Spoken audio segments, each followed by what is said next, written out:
Today's story is The Ghost Eater by H.P. Lovecraft, featuring demon creep Ryizine. Moon madness? A touch of fever? I wish I could think so. But when I am alone after dark in the waste places where my wanderings take me, and hear across infinite voids the demon echoes of those screams and snarls and that detestable crunching of bones, I shudder again at the memory of that eldritch night. I knew less of woodcraft in those days, though the wilderness called just as strongly to me as it does now. Up to that night, I had always been careful to employ a guide, but circumstances now suddenly forced me to trial of my own skill. It was midsummer in Maine, and despite my great need to get from Mayfair to Glendale by the next noon, I could find no person willing to pilot me. Unless I took the long route through Pottawisset, which would not bring me to my goal in time, there would be dense forests to penetrate. Yet whenever I asked for a guide, I was met with refusal and evasion. Stranger that I was, it seemed odd that everyone should have glib excuses. There was too much important business on hand for such a sleepy village, and I knew that the natives were lying. But they all had imperative duties, or said that they had, and would do no more than assure me that the trail through the woods was very plain, running due north and not in the least difficult for a vigorous young fellow. If I started while the morning was still early, they averred, I could get to Glendale by sundown and avoid a night in the open. Even though I suspected nothing, the prospect seemed good, and I resolved to try it alone, let the lazy villagers hang back as they might. Probably, I would have tried it even if I had suspected, for youth is stubborn, and from childhood, I had only laughed at superstition and old wives' tales. So before the sun was high, I had started off through the trees at a swinging stride, lunch in my hand, Guardian automatic in my pocket, and belt filled with the crisp bills of large denominations. From the distances given me, and a knowledge of my own speed, I had figured on making Glendale a little after sunset, but I knew that even if detained overnight through some miscalculation, I had plenty of camping experiences to fall back on. Besides, my presence at my destination was not really necessary until the following noon. It was the weather that set my plans awry.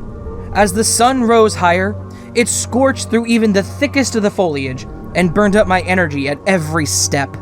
By noon, my clothes were soaking with perspiration, and I felt myself faltering in spite of all my resolution. As I pushed deeper into the woods, I found the trail greatly obstructed with underbrush, and at many points, nearly effaced.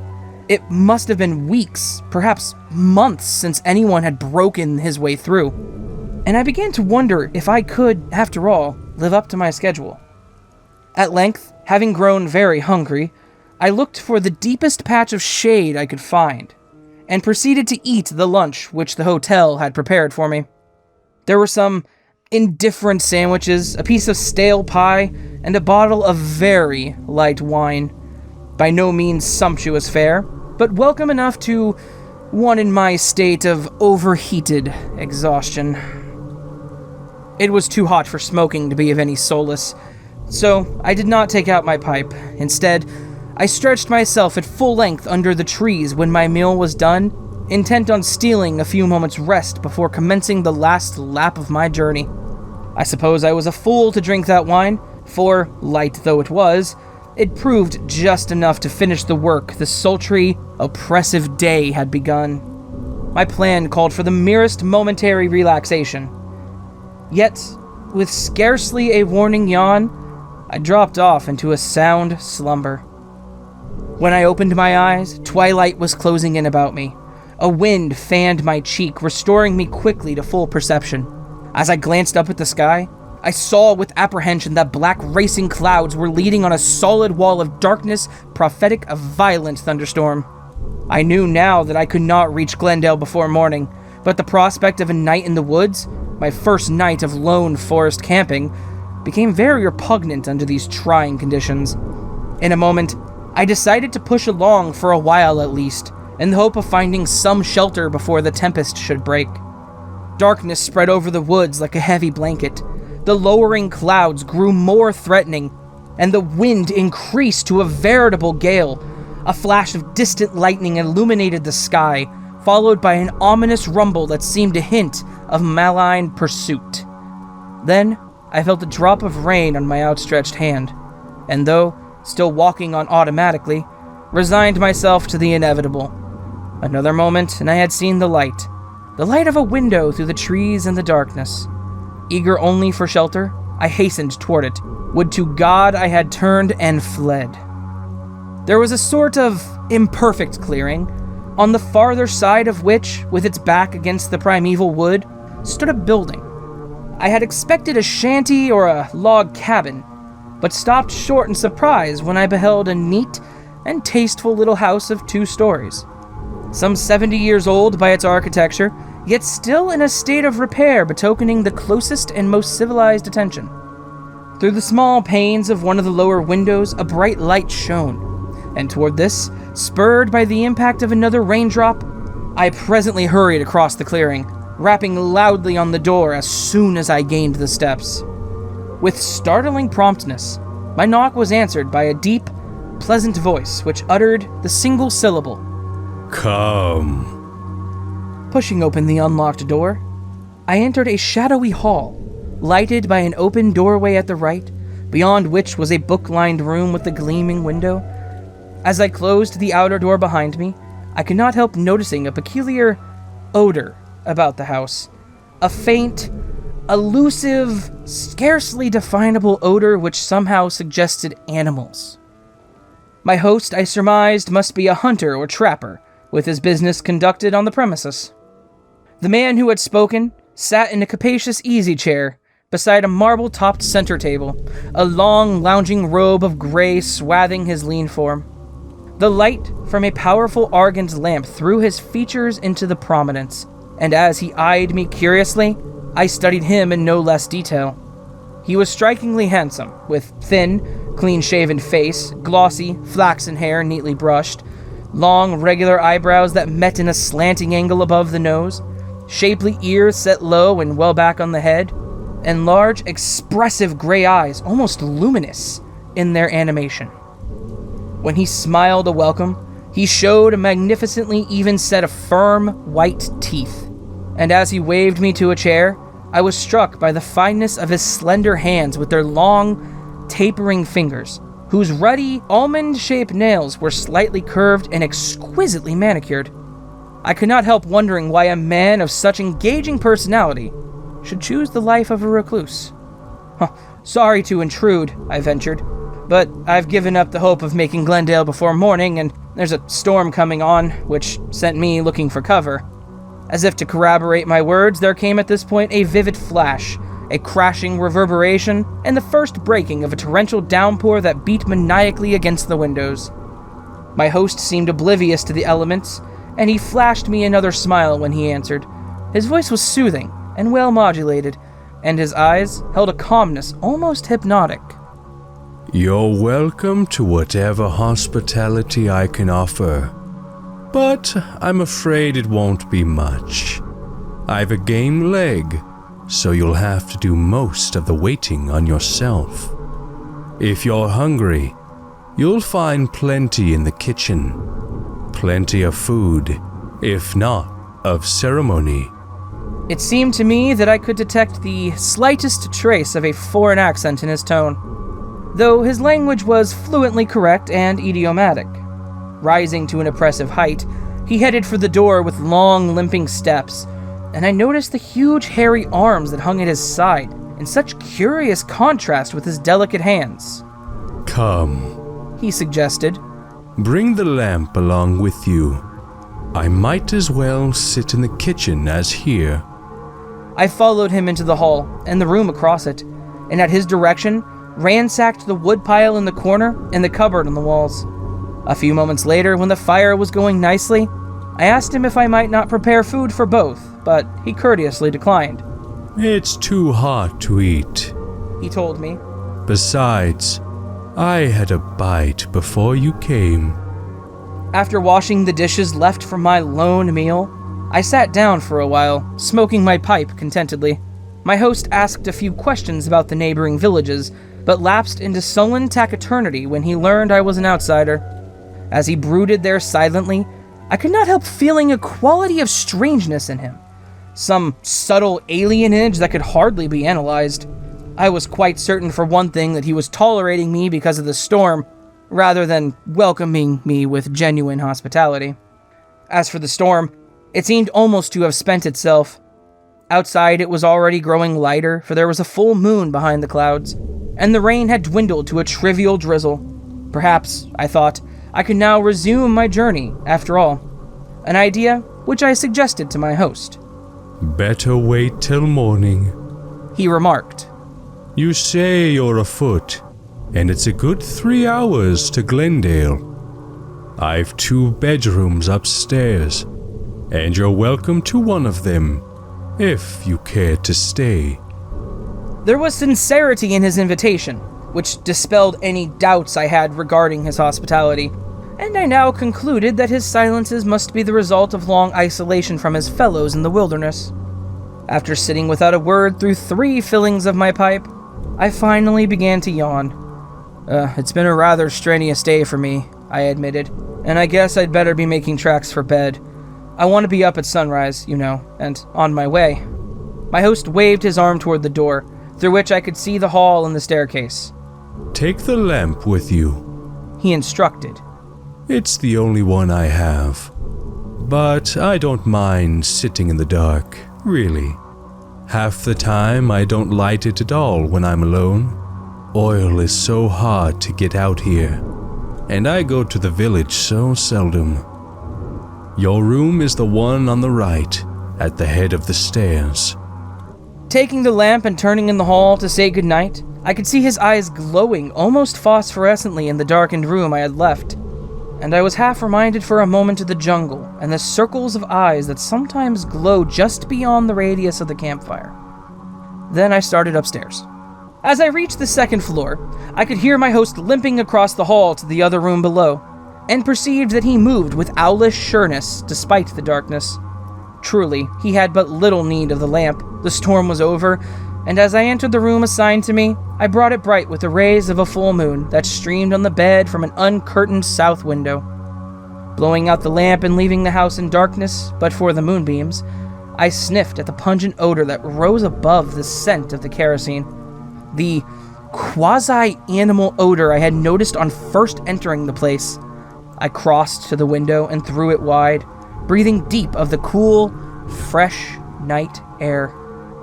When I started to undress, I paused almost instantly, recalling my money belt still in its place about my waist. Possibly, I reflected, it would be well not to be too hasty or unguarded, for I had read of men who seized just such an opportunity to rob and even to murder the stranger within their dwelling. So, arranging the bedclothes to look as if they covered a sleeping figure, I drew the room's only chair into the concealing shadow, filled and lighted my pipe again, and sat down to rest or watch as the occasion might demand. I could not have been sitting there long when my sensitive ears caught the sound of footsteps ascending the stairs. All the old lore of robber landlords rushed on me afresh, when another moment revealed that the steps were plain, loud, and careless with no attempt at concealment, while my host's tread, as I had heard it from the head of the staircase, was a soft limping stride. Shaking the ashes from my pipe, I slipped it into my pocket. Then seizing and drawing my automatic, I rose from the chair, tiptoed across the room, and crouched tensely in a spot which the opening door would cover. The door opened, and into the shaft of moonlight stepped a man I had never seen before. Tall, broad-shouldered, and distinguished, his face half hidden by a heavy square-cut beard, and his neck buried in a high black stock of a pattern, long obsolete in America. He was, indubitably, a foreigner. How he could have entered the house without my knowledge was quite beyond me, nor could I believe for an instant that he had been concealed in either of the 2 rooms in the hall below me. As I gazed intently at him in the insidious moonbeams, it seemed to me that I could see directly through his sturdy form. But perhaps that was only an illusion that came from my shock of surprise. Noticing the disarray of the bed, but evidently missing the intended effect of occupancy, The stranger muttered something to himself in a foreign tongue and proceeded to disrobe. Flinging his clothes into the chair I had vacated, he crept into bed, pulled the covers over him, and in a moment or two was breathing with the regular respirations of a sound sleeper. My first thought was to seek out my host and demand an explanation, but a second later, I deemed it better to make sure that the whole incident was not a mere delusive after effect of my wine-drugged sleep in the woods. I still felt weak and faint, and, despite my recent supper, was as hungry as if I had not eaten since that noonday lunch. I crossed to the bed, reached out, and grasped at the shoulder of the sleeping man. Then, barely checking a cry of mad fright and dizzy from astonishment, I fell back with pounding pulse and dilated eyes, for my clutching fingers had passed directly through the sleeping form and seized only the sheets below. A complete analysis of my jarred and jumbled sensation would be futile. The man was intangible, yet I could still see him there, hear his regular breathing, and watch his figure as it half turned beneath the clothes. And then, as I was quite certain of my own madness or hypnosis, I heard other footsteps on the stairs. Soft, padded, dog-like, limping footsteps pattering up, up, up. And again, that pungent animal smell, this time in redoubled volume. Dazed and dream-doused, I crept once more behind the protecting open door, shaken to the marrow, but now resigned to any fate known or nameless. Then into the shaft of eerie moonlight stepped the gaunt form of a great gray wolf. Limped, I should have said, for one hind foot was held in the air, as though wounded by some stray shot. The beast turned its head in my direction, and as it did so, the pistol dropped from my twitching fingers and clattered unheeded onto the floor. The ascending succession of horrors was fast paralyzing my will and consciousness, for the eyes that now glared toward me from that hellish head were the gray, phosphorescent eyes of my host as they had peered at me through the darkness of the kitchen. I do not know yet whether it saw me. The eyes turned from my direction to the bed and gazed gluttonously on the spectral sleeping from there.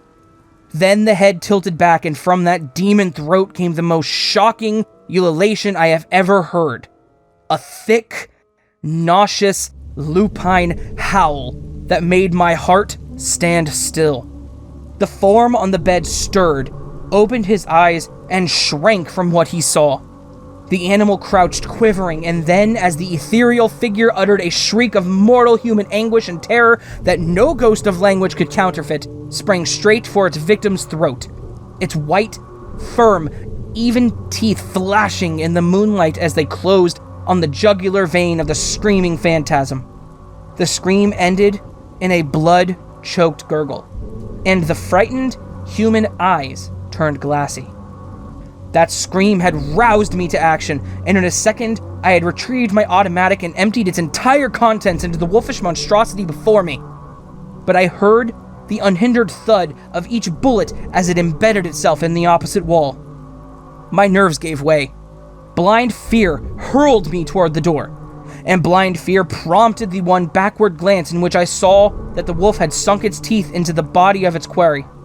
Then came that culminating sensory impression, and the devastating thought to which it gave birth. This was the same body I had thrust my hand through a moment before, and yet, as I plunged down into that black nightmare staircase, I could hear the crunching of bones. How I found the trail to Glendale, or how I managed to traverse it, I suppose I shall never know. I only know that sunrise found me on the hill at the edge of the woods, with the steepled village outspread before me, and the blue thread of the Chautauqua sparkling in the distance. Hatless, coatless, ashen-faced, and as soaked with perspiration as if I had spent the night abroad in the storm, I hesitated to enter the village till I had recovered at least some outward semblance of composure. At last I picked my way downhill and through the narrow streets with their flagstone sidewalks and colonial doorways till I reached the Lafayette House, whose proprietor eyed me askance. "Where from so early, son? And why the wild look?" "I've just come through the woods from Mayfair." "You came through the Devil's Woods last night, and Alone? The old man stared with a queer look of alternate horror and incredulity. Why not? I countered. I couldn't have made it in time through Potawisset, and I had to be here no later than this noon. And last night was full moon. My God. He eyed me curiously. See anything of Vasily Ukranikov or the Count? Say, do I look that simple? What are you trying to do, jolly me? But his tone was as grave as a priest's as he replied. You must be new to these parts, Sonny. If you weren't, you'd know all about Devil's Woods and the full moon and Vasily and the rest. I felt anything but flippant, yet knew. I must not seem serious after my earlier remarks. Go on. I know you're dying to tell me. I'm like a donkey, all ears. Then he told the legend in his dry way, sipping it of vitality and convincingness through lack of coloring, details, and atmosphere. But for me, it needed no vitality or convincingness than any poet could have given it. Remember what I had witnessed, and remember that I had never heard of the tale until after I had had the experience and fled from the terror of those crunched phantom bones. There used to be quite a few Russians scattered betwixt here and Mayfair. They came after one of the nihilist troubles back in Russia. Vasily Ukranikov was one of them, a tall, thin, handsome chap with shiny yellow hair and a wonderful manner. They said, though, that he was a servant of the devil, a werewolf and eater of men. He built him a house in the woods about a third of the way from here to Mayfair and lived all alone. Every once in a while, a traveler would come out of the woods with some pretty strange tale about being chased by a big wolf with shining human eyes, like Ukranikov's.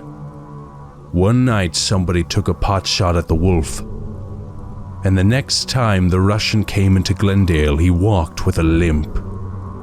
That settled it.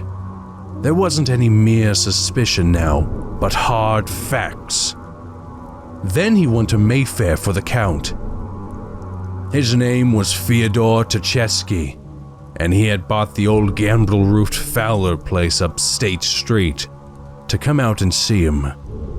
They all warned the Count, for he was a fine man and a splendid neighbor, but he said he could take care of himself all right. It was the night of the full moon. He was brave as they make 'em, and all he did was to tell some men he had found around the place to follow him to Vasily's if he didn't show up in decent time. They did, and you tell me, Sonny, that you've been through those woods at night? Sure, I tell you, I tried to appear nonchalant. I'm no count, and here I am to tell the tale. But what did the men find at Ukranikov's house? They found the Count's mangled body, Sonny, and a gaunt grey wolf hovering over it with blood-slavering jaws. You can guess who the wolf was. And folks do say that at every full moon. But, Sonny, didn't you hear or see anything? Not a thing, Pop. And say you, what became of the wolf, or Vasily Ukranikov? Why, son, they killed it, filled it full of lead and buried it in the house, and then burned the place down. You know, all this was 60 years ago when I was a little shaver, but I remember it as if it 'twas yesterday. I turned away with a shrug of my shoulders. It was all so quaint and silly and artificial in the full light of day. But sometimes, when I'm alone after dark in waste places, and hear the demon echoes of those screams and snarls, and that detestable crunching of bones, I shudder again at the memory of that eldritch night.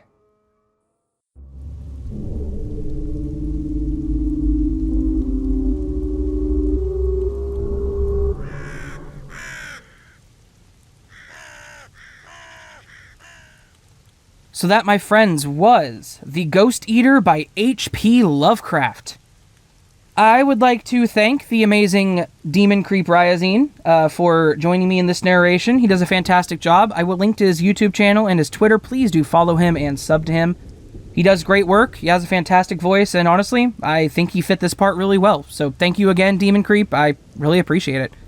I would also like to thank HP Lovecraft, but he's dead, so I can't. I hope you guys have a fantastic day. If you really liked the story, please do hit that thumbs up button, and if you're new to the channel, and if you like what you heard, please consider hitting that subscribe button. I genuinely appreciate that. And if you really want to talk to me, leave me a comment, let me know what you're doing. And if your name is Logan, and you're that one bot that supposedly can hack my accounts, go ahead and leave me a comment. Tell me you want to be friends. I appreciate that. Down in the description, you will find a link to Demon Creep Ryizine's channel, like I said, and his Twitter, as well as a link to my Linktree where you can find all my social networking stuff, and a link to a page where you can submit a story to me if you have one for me to read. All that said, friends, I hope you have a fantastic day and a wonderful week. But until the next video, I just want to say, patience, say it. Sleep well. Thank you.